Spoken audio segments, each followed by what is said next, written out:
نحمده ونصلي على رسوله الكريم أما بعد أعوذ بالله من الشيطان الرجيم بسم الله الرحمن الرحيم قال الله تعالى في القرآن المجيد والفرقان الحميد ألا إن أولياء الله لا خوف عليهم ولا هم يحزنون الذين آمنوا وكانوا يتقون وقال الله تعالى في مقام آخر ألا بذكر الله تطمئن القلوب صدق الله العظيم وصدق رسوله النبي الكريم ونحن على ذلك من الشاهدين والشاكرين والحمد لله رب العالمين.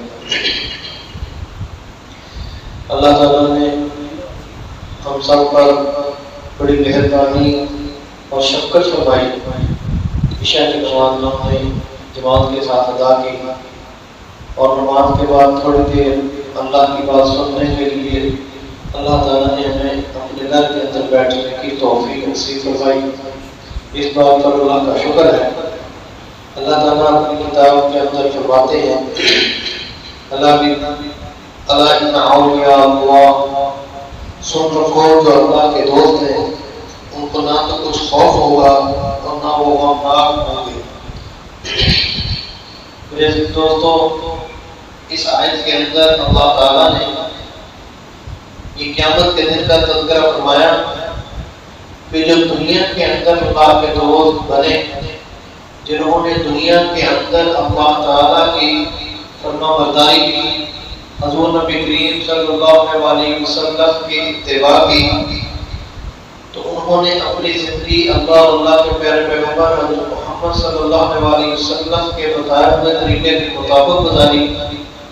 وہ طریقہ جو محمد صلی اللہ علیہ وسلم اللہ کے حکم سے لے کر آئے تھے، اس کے مطابق جس انسان نے زندگی کو گزارا، اللہ فرماتے ہیں کہ دنیا کی زندگی تو اس کی گزرے گی، لیکن جب کل قیامت کا دن ہوگا تو جنہوں نے یہ زندگی اللہ کے حکم کے مطابق نبی کی اطاعت کے مطابق گزاری ہوگی تو اس دن ان کو نہ کچھ خوف ہوگا، نہ وہ پریشان ہوں گے، نہ وہ غمزدہ ہوں گے. وَلَا يَحْزُنكَ قَوْلُهُمْ إِنَّ الْعِزَّةَ لِلَّهِ جَمِيعًا.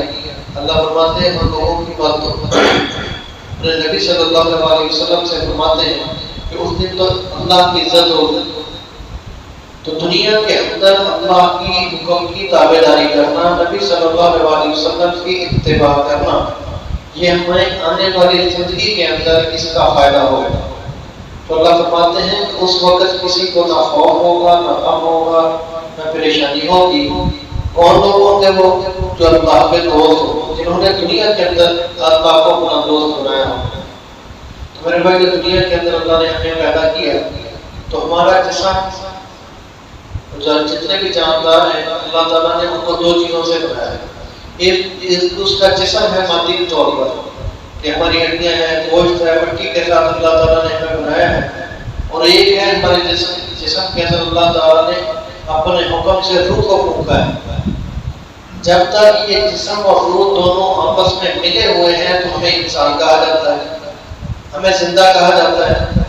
جو ہی یہ روح انسان سے جدا ہوتی ہے تو ہمیں کہہ دیتے ہیں کہ یہ مردہ ہے، مر گیا ہے، اب اس کو جلدی جلدی مٹی کے اندر دفن کر دو. بڑی محبت کرنے والی والدہ، بڑی محبت کرنے والے والد، بڑا پیار کرنے والی بیوی، بچے، بیٹے، بیٹیاں، اور ہر کوئی لاکھوں مریض جو اس کے ہوتے ہیں، وہ سب کہتے ہیں اب تو یہ مر چکا ہے، اس کو جلد از جلد زمین کے سپرد کر دیا جائے اور اس کو اوپر مٹی ڈال دی جائے. لیکن جب تک روح جسم کے ساتھ موجود ہے اس وقت تک اللہ تعالیٰ نے ہمیں توبہ کی توفیق دی ہوئی ہے. اس وقت تک اللہ تعالیٰ نے ہمیں چانس دیا ہوا ہے کہ ہم سے اگر کوئی کمی کوتاہی لفظ ہو جائے تو فوراً ہم اللہ کے سامنے اس کوتاہی کی، اس لفظ کی اللہ سے معافی مانگیں. تو یہاں اللہ فرماتے ہیں کہ دنیا کے اندر رہتے ہوئے جتنے بھی اللہ کے دوست ہوں تو ان کو اللہ تعالیٰ نے خوشخبریاں دی.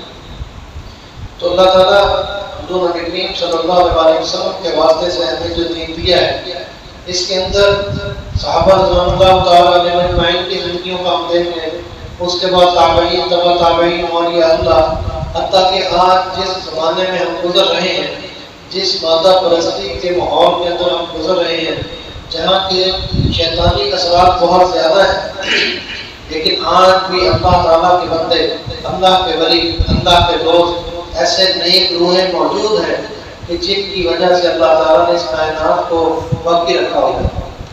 یہ ہو نہیں سکتا کہ دنیا کے اندر اللہ والے ختم ہو چکے ہیں، اس لیے قیامت تک جو یہ اللہ والے باقی رہنے ہیں۔ ایک قطب ابدال جو ہے یہ 40 کی تعداد کے اندر دنیا کے اندر موجود رہتے ہیں۔ اگر کسی بڑے قطب کی جو اللہ تعالیٰ کی طرف سے روحانی درجات ہیں، اگر کسی کی موت واقع ہونی ہوتی ہے تو اللہ تعالیٰ اسی کی موت کے ساتھ ہی کسی دوسرے کو وہ درجہ دے دیتے ہیں اور وہ چیز پوری ہو جاتی ہے۔ روایت کے اندر آتا ہے ایک وقت میں 40 قطب جو ہے یہ دنیا پر موجود رہتے ہیں۔ اب وہ کون ہوتے ہیں، کہاں سے ملیں گے، کیسے پتہ چلے گا؟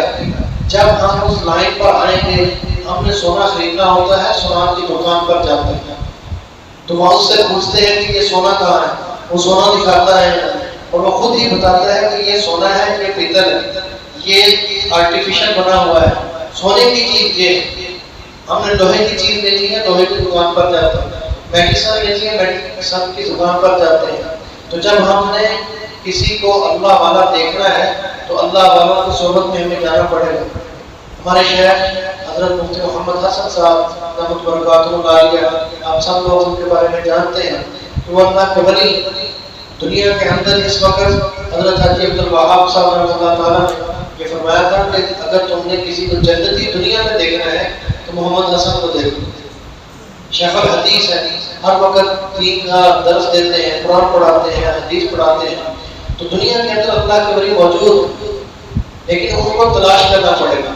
جس طرح ہیرے موتی سمندر کی تہوں کے اندر ہوتے ہیں، اسی طرح جو نیک لوگ ہیں وہ بھی سمندر کی تہوں سے ہمیں نکالنے پڑیں گے۔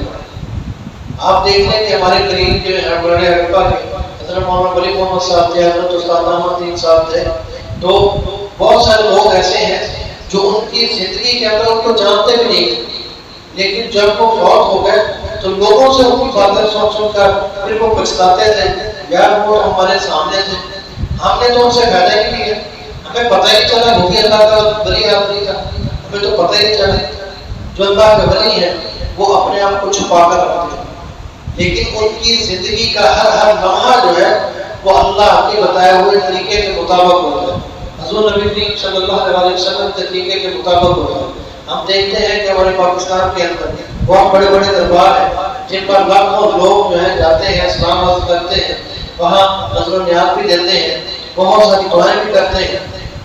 ان میں سے ایک پاکستان کے اندر خواجہ مختار احمد کاکی رحمۃ اللہ تعالیٰ، جو کہ بہت بڑے اللہ کے ولی گزرے ہیں، لاکھوں لوگ ان کے مرید تھے، لاکھوں کے خلفاء کو، مغلیہ سلطنت کے بڑے بڑے بادشاہ جو ہیں ان کے وہ مرید تھے۔ اب ان کو یہ درجہ کیسے ملا؟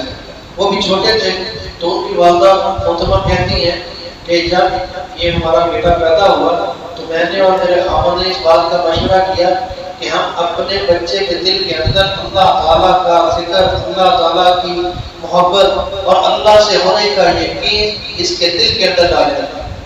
تو وہ کیسے ڈالیں گے؟ وہ کہتی ہے کہ میں نے یہ ذمہ داری اپنے ذمہ لے لی۔ بچہ جب تھوڑا سا بڑا ہوا، مدرسے میں داخل ہونے کے اس کے دن آئے تو اس کو مدرسے میں داخل کروا دیا۔ تو جب وہ مدرسے سے آیا تو والدہ کہتی ہے کہ بیٹا اس کو بھوک لگی ہوئی ہے، کہتا والدہ مجھے کھانا چاہیے۔ تو اس کی ماں کہتی ہے کہ بیٹا مجھے بھی اللہ رزق دیتا ہے، تجھے بھی اللہ رزق دے گا، تو ایسے کر وضو کر، پہلے 2 نفل پڑھ لے۔ تو کہتے ہیں کہ انہوں نے 2 نفل پڑھے، ابھی وہ بچہ اب اس کا ذہن بنایا جا رہا ہے، بنا کون رہا ہے؟ اس کی ماں بنا رہی ہے۔ تو فرماتی ہیں کہ میں نے اسے یہ یقین دلوانا تھا کہ اللہ ہر چیز دیتا ہے۔ 2 نفل پڑھے، وہ نفل پڑھ رہا تھا، میں نے تازہ روٹی پکا کر اس کے کمرے میں دوسرے کمرے میں رکھ دیا۔ تو جب وہ نفل پڑھ کر ختم کیا اس نے دعا کی کہ یا اللہ میرے والدین کو بھی تو رزق دیتا ہے تو مجھے بھی تو نے رزق دینا ہے، تو لہٰذا میرے رزق کا بندوبست کر دے۔ تو والدہ تو پہلے روٹی بنا کر کمرے میں رکھ چکی تھی، یہ دعا کر کے جب وہ کمرے میں جاتے ہیں تو وہاں دیکھتے ہیں کہ ایک روٹی پڑی ہے پکی پکائی، تو اس کو کھا لیتے ہیں۔ یہ سلسلہ چلتا رہا چلتا رہا چلتا رہا، ان کو یقین ہو گیا کہ وہ اپنی ماں سے روٹی نہیں مانگتے تھے. جو ہی مدرسے سے واپس آئے 2 نفل پڑے اور کمرے میں جاتے تھے, روٹی اٹھا کے کھا لیتے تھے. ایک دن والدہ محترمہ جو ہے وہ اپنے گھر کے کسی کام کی وجہ سے باہر بازار کے اندر گئی. بازار کے اندر کام کرتے کرتے کچھ چیزیں خریدتے یا جو بھی ان کا معاملہ تھا وہ کرتے کرتے ان کو دیر ہو گئی. اب وہ بڑی پریشان ہوئی کہ میں جس چیز پر محنت کر رہی تھی کہ اللہ دیتا ہے, آج اگر میرا بیٹا کمرے میں جائے گا وہاں روٹی نہیں ہوگی تو اس کا یقین خراب ہو جائے گا. بس وہاں سے دوڑی اور رستے میں دعا کرتی ہوئی آئی کہ یا اللہ میں نے اتنی محنت کی, تیری وحدانیت, تیرا جو ہے ہر طرح کا اپنے بیٹے کے دل کے اندر ڈالنے کی یہ کوشش کی کہ اللہ سے ہوتا ہے, اللہ کے غیر سے کچھ نہیں ہوتا. تو میں یہ دعا کرتے کرتے جب واپس آئی تو میرا بیٹا بختیار جو ہے یہ سویا ہوا تھا. تو کہتے میں نے روٹی پکا کر اس کے کمرے میں رکھی اور اس کو چلایا کہ بیٹا جا کر جو ہے نا تم روٹی کھاؤ اور جا کے اپنا رزق لے لو. تو وہ کہتا اما جان میں نے تو کھانا کھا لیا. تو وہ کہتی وہ کیسے کھا لیا؟ کہتے جیسے میں پہلے کھاتا تھا, میں مدرسے سے آیا آپ گھر میں نہیں تھی, بھوک لگی ہوئی تھی, تو میں نے کہا کہ آج تو والدہ بھی نہیں ہے, تو میں نے 2 نفل پڑھے اور دعا کی کہ یا اللہ میرے والدین کو بھی تو رزق دیتا ہے, مجھے بھی تو رزق دیتا ہے, تو لہٰذا میرے رزق کا بندوبست کر. میں جب گیا تو کمرے میں کھانا پڑا تھا, روٹی پڑی تھی, میں نے اٹھا کر کھا لی. لیکن والدہ اس روٹی کے اندر جو مزہ تھا وہ پہلے والی روٹی میں مزہ نہیں تھا. اب اس کا یقین اس بچے کا اس کی ماں نے یہ یقین بنا دیا کہ اللہ سے ہوتا ہے. یہ کافی لفظ جو ہے ہندی کا, اس کا معنی روٹی ہے. اس وقت میں مختار الدین کاکی رحمہ اللہ تعالیٰ ان کا نام تھا. تو میرے بھائیوں یہ اللہ کا طرف یقین جو ہے ہمارے اندر کیوں نہیں؟ ہمارے اس وقت ہمارے پاس مسجد اعلیٰ قسم کی قرآن پاک جس طرح کی آج ہمارے پاس ہے, آج سے 100 سال پہلے اس طرح کی چھپائی والے اچھے خوبصورت قرآن پاک لکھے ہوئے نہیں. اس وقت مسجدوں کے اندر اے سی اور یہ چٹائیاں وغیرہ نہیں, کچی مسجدیں تھی, کچی چیزیں تھی, ہر چیز تھی. لیکن یقین اللہ پر پکا. جیسے جیسے آسائشیں بڑھتی گئی یقین اللہ پر کم ہوتا. تو یہ بزرگوں کا واقعہ جو ہے کہ اللہ سے ہونے کا یقین اس کی ماں اس کو سکھا دی. آج ہماری مائیں کیوں نہیں سکھاتی؟ آج ہماری مائیں جو ہیں وہ بچے کو دودھ پلانے کے وقت جب گانا سنے گی, بچے کو دودھ پلانے کے وقت جب وہ ڈرامہ دیکھ رہی ہوگی, بچے کو دودھ پلانے کے وقت دوسری کے ساتھ دنیا اور بیٹیں کر رہی ہوں گی, تو بتاؤ بچے کے اندر اس کی وہی روحانیت منتقل ہوگی جو اس کے سینے کے اندر ہے. دارالدوام کے اندر ایک طالب علم آتا ہے داخلہ لینے کے لیے, تو مدرسے کی اسلامیہ کہتی ہے کہ ہم تجھے پڑھانے کے لیے تو وقت دے سکتے ہیں, جگہ دے سکتے ہیں, لیکن ہمارے پاس رہنے کی بھی جگہ نہیں ہے اور ہمارے پاس کھانا بھی نہیں ہے. وہ طالب علم دور سے آیا تھا. اب وہ کہتا ہے کہ میں مدرسے کے ساتھ اس مسجد کے اندر بیٹھ کر دعا کر رہا تھا, یار میں اتنی دور سے آیا ہوں, اب میرے لیے تو کھانے کا انتظام بھی نہیں ہے, رہائش کا انتظام بھی نہیں ہے, اب ہو سکتا ہے کہ میں علم نہ حاصل کر سکوں. تو اس نے اس مسجد کے مولوی سے بات کی کہ ایسے ہے کہ میں جو اتنی دور سے پڑھنے کے لیے آیا تھا, لیکن یہاں تو مجھے پڑھانے کے لیے تو موقع, پڑھنے کے لیے تو موقع مل رہا ہے, رہائش کا موقع نہیں مل رہا. اگر آپ اجازت دیں تو میں آپ کی مسجد کی خدمت کر دیا کروں, صفائی ستھرائی ساری میرے ذمہ لگا دو, بس مجھے